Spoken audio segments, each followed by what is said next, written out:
మార్చి 1వ తేదీన చెలో మేడిగడ్డ కార్యక్రమం ప్రారంభిస్తున్నట్లు బీఆర్ఎస్ వర్కింగ్ ప్రెసిడెంట్ మాజీ మంత్రి కేటీఆర్ తెలియజేశారు. పార్టీ ఎమ్మెల్యేలు, ఎమ్మెల్సీలు, ఎంపీలు, మాజీ ఎమ్మెల్యేలు, మాజీ ఎమ్మెల్సీలు, ఇతర ముఖ్య నేతలతో కలిసి తెలంగాణ భవన్ నుంచి మేడిగడ్డ రిజర్వాయర్కు బయలుదేరతామని, మేడిగడ్డ తర్వాత దశల వారీగా కాళేశ్వరంలోని ప్రతి రిజర్వాయర్ని సందర్శిస్తామన్నారు. తమతో కాంగ్రెస్ మంత్రులు వస్తాను అంటే వారిని కూడా వెంట తీసుకెళ్తామని కేటీఆర్ అన్నారు. ప్రజలకు కాళేశ్వరం ద్వారా అందుతున్న ఫలాలను వివరిస్తామన్నారు కేటీఆర్.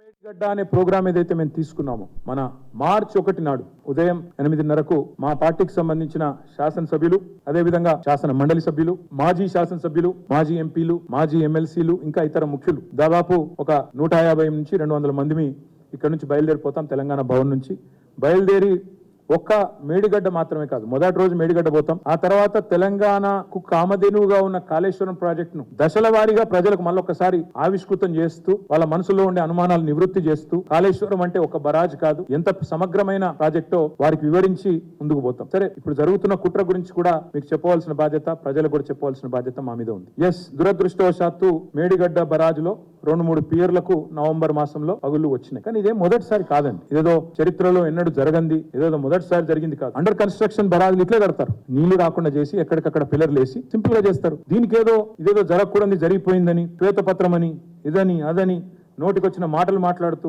ఇష్టం వచ్చిన ఆరోపణలు చేస్తూ ఈ రోజు ఈ ప్రభుత్వం ఏదైతే ప్రయత్నం చేస్తా ఉందో, మేము అనేదల్లా ఒకటే, ఏ డ్యామ్ లో ఏ సమస్య వచ్చినా అక్కడ మరమ్మతులు చేయడం, విచారణ జరిపించడం, తప్పెవరిదన్నా ఉంటే వాళ్ళ మీద చర్య తీసుకోవడం అనేది సాధారణంగా ఏ ప్రభుత్వం అయినా చేయాల్సిన పని.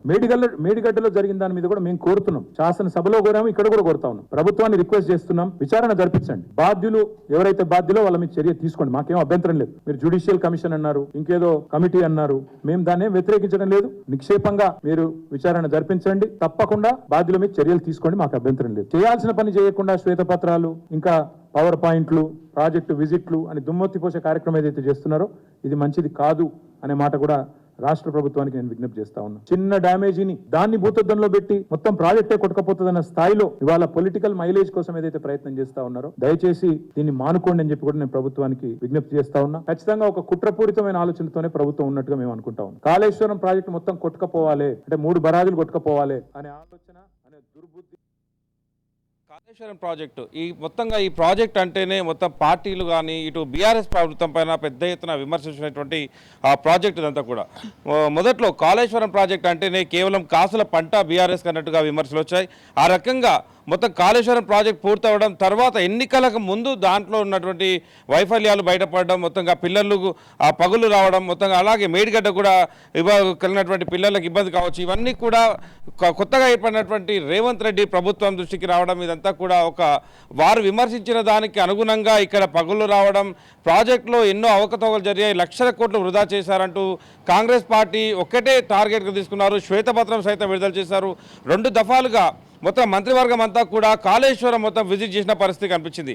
అయితే కాళేశ్వరం ప్రాజెక్టును మొత్తంగా భూతద్దంలో పెట్టి చూస్తున్నారు, దాంట్లో లోపాలు ఏం జరగలేదు, ఆ చిన్న లోపాలు సహజమే అంటూ నేడు కేటీఆర్ ప్రెస్ మీట్ పెట్టాడు. ఆ జరిగినటువంటి చిన్న లోపాలకు కాపర్ డ్యామ్ నిర్వహించి దాన్ని మరమ్మతులు చేయొచ్చు.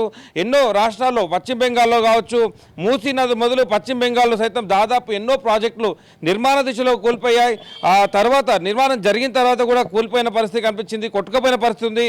ఇవన్నీ కూడా సరిచేయలేదా? అప్పుడు ఆ ప్రజాధన దుర్వినియోగం అని మేము అన్నామా? గతంలో ఉన్నది కాంగ్రెస్ పార్టీ హయాంలోనే కదా అన్నట్టు నేడు ప్రెస్ మీట్ అయితే పెట్టారు. మొత్తంగా కాళేశ్వరం ప్రాజెక్టు పైన అసత్యాలు ప్రచారం చేస్తుంది ప్రభుత్వం అంటూ ఆయన మీడియా సాక్షిగా ఒక ప్రెస్ మీట్ అయితే పెట్టిన పరిస్థితి కనిపించింది. సో 1వ తేదీన దాదాపు మార్చి 1వ తేదీ నుంచి మేడిగడ్డ పర్యటనకు బీఆర్ఎస్ సిద్ధమైంది. ఎమ్మెల్యేలంతా కూడా కేవలం మేడిగడ్డనే కాదు, మొత్తం కాళేశ్వరం ప్రాజెక్టు ఉన్నటువంటి ప్రాంతం అంతా కూడా సందర్శిస్తాం. 3 రోజులు కానీ వారం రోజులు కానీ అక్కడే ఉంటాం. పూర్తిగా కాళేశ్వరం ప్రాజెక్టు ఉపయోగం ఎంత, జరిగిన ఖర్చు ఎంత, కూలిపోయిన ఇప్పటికేదైతే కాంగ్రెస్ ప్రభుత్వం ఏదైతే విమర్శిస్తుందో, ఏదైతే చెప్తుందో దాని అంచనా వ్యయం ఎంత ఉంటుంది, వీటన్నిటిపైన పూర్తిగా ప్రజలకు మేము కూడా పూర్తి వివరాలు అయితే అందిస్తామంటూ చెప్పే ప్రయత్నం అయితే చేశారు. అయితే ఇప్పటికే మేము ప్రాజెక్టు విజిట్కి వెళ్ళినప్పుడు అసెంబ్లీ సాక్షిగా మిమ్మల్ని ఆహ్వానించాం, మీరు ఎందుకు రాలేదంటూ ఇప్పుడు కాంగ్రెస్ పార్టీ ఎమ్మెల్యేలు కూడా ఇటు కేటీఆర్ కేటీఆర్ ప్రెస్ మీట్ పైన విమర్శలు చేస్తున్న పరిస్థితి కనిపిస్తుంది. సో మార్చి 1వ తేదీ నుంచి మేడిగడ్డతో పాటు మొత్తం కాళేశ్వరం అంతా కూడా పర్యటించేందుకు బీఆర్ఎస్ అయితే సిద్ధమైంది. జరిగిన ఈ లోపాలు ఎలా ఉన్నాయి, దీనికి ఎలా మొత్తంగా ఇంజనీర్ల వ్యవస్థ కావచ్చు, దీంట్లో ఎవరి తప్పిదాలు అయితే జరిగాయో దాన్ని వాటిని కఠినంగా శిక్షించాల్సిందే, దానికి మేము సిద్ధంగా ఉన్నామంటూ ఓ మాట చెప్తూనే దీనిపైన అధ్యయనం చేద్దాం, జరిగిన నష్టాన్ని పూరించే ప్రయత్నం చేద్దాం, కానీ మమ్మల్ని విమర్శిస్తే మీకు ఏం వస్తుంది అనేట్టుగా ఇటు ప్రభుత్వానికి అయితే ఆయన చెప్పే ప్రయత్నం అయితే చేశారు.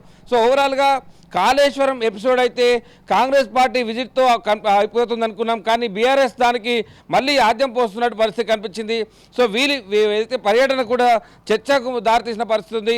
మరి ఒకవైపు బీఆర్ఎస్ ఎమ్మెల్యేలు కనుక ఇప్పుడు కాళేశ్వరం ప్రాజెక్టు మొత్తంగా సందర్శించి ఆ ప్రజలకు ఏం చెప్పబోతున్నారు, ప్రభుత్వం కూడా ఇప్పటికే మొత్తం దీంట్లో అవకతవకలు అయితే జరిగాయి, లక్షల కోట్ల రూపాయల డబ్బులు అయితే వృధా అని ఇప్పటికే ప్రభుత్వం చెబుతుంది. సో మేడిగడ్డతో పాటు కాళేశ్వరం విజిట్ ఎలా ఉండబోతుంది అనే దానిపైన అయితే ఒక ఉత్కంఠ నెలకొన్న పరిస్థితి కనిపిస్తుంది.